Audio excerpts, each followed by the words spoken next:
though, and we'll take a look at the latest from the world of business. Asian stocks edged higher on Thursday, buoyed by optimism from NVIDIA's record $4 trillion market valuation. Investors appeared unfazed by US President Trump's new tariffs, including a 50% levy on copper imports and a threat against Brazil. While US copper futures spiked, market reactions to the tariff news were muted, with many anticipating future negotiations.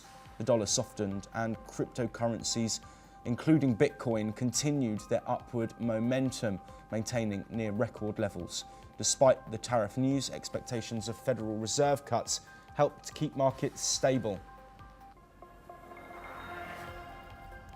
Bitcoin surged to a new all-time high of $111,998 late on Wednesday, just shy of $112,000 as institutional demand and a growing risk appetite fueled its climb.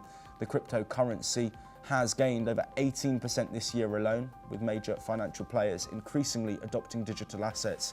Anthony Pompliano, CEO of Professional Capital Management, highlighted that Bitcoin's growing size actually reduces its risk, making it more accessible to global capital allocators.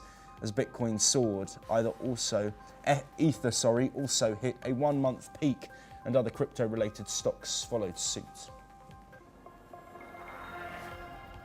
Sonova Energy has struck a $7 million deal to sell part of its residential solar business to Omnidian, following its recent bankruptcy filing. As part of the agreement, Omnidian will manage customer service and system operations for a large portion of Sonova's existing clients. This move comes amid increasing financial strain on the solar industry, driven by high interest rates and fading incentives, with Sonova's liabilities ranging between $10 billion and $50 billion. The US government is scrutinizing Chinese AI models for ideological bias, according to a memo obtained by Reuters. Officials from the State and Commerce departments have been testing Chinese AI programs like Alibaba's Qwen 3 and DeepSeek's R1, assessing how their responses align with Beijing's official narrative. The findings suggest these models are most likely to echo China's talking points, especially on sensitive topics like the Tiananmen Square protests and territorial disputes. The US is considering making these evaluations public to highlight potential risks posed by ideologically skewed AI tools. The French Competition Authority has launched an investigation into Meta's online advertising practices, accusing the company of abusing its dominant market position.